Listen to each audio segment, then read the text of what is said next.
This presentation, we're going to dive into a little bit deeper into some instructional design basics by looking at designing learning experiences. If you recall, here's the ADDIE model, and we're going to be looking at the design step.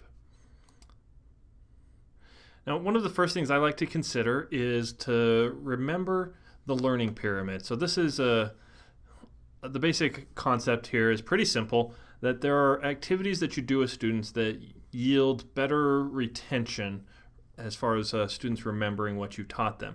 So obviously, like a lecture or reading something is pretty low retention rate with the students.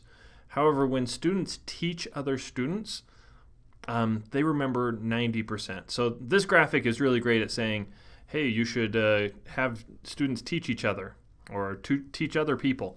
But there's lots of other things that you can do in there that I think are good to remember as learning experiences, including doing audio-visual stuff, doing demonstrations, discussions, and especially practicing doing things. Another thing that I like to consider when I'm thinking about my different types of learning experiences I'm going to be developing is considering Gagne's 9 events. So the basic idea behind this is actually it looks more daunting and complicated than it actually is. A lot of these things just kind of happen automatically.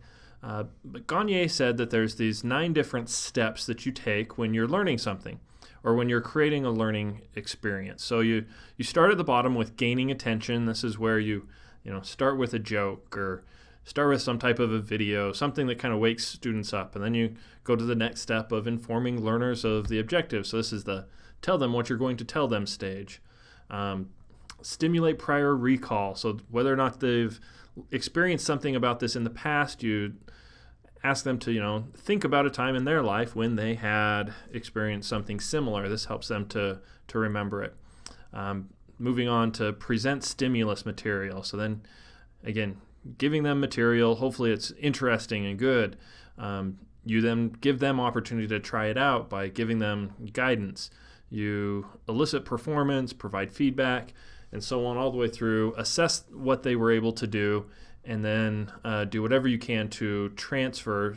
So you take the information that they learned and help them transfer it back into their life, which if all of those steps are followed, that's a pretty good formula for getting people to remember important information.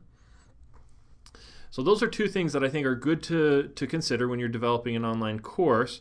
One, because it's good to remember that creating an online class needs to be a lot more than just recording a bunch of lectures. Recorded lectures are even more boring and blah, blah, blah than creating really great audio-visual material. So you don't want to just record your lectures or just give them a bunch of reading materials. You want to mix it up with discussions and demonstrations and plenty of opportunities for them to practice and for them to try to teach others as much as possible. And combine that with when you're planning your lessons, it's a good idea just to double check it against these 9 events and see if there's, the ones that I commonly forget are things like informing the learners of the objectives. Make sure that you've done that. Make sure that you have objectives that you can share with students.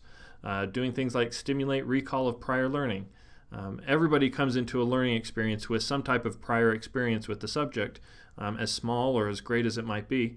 And thinking through this is going to help your instruction to be that much better. All right, that's it for this presentation. Good luck.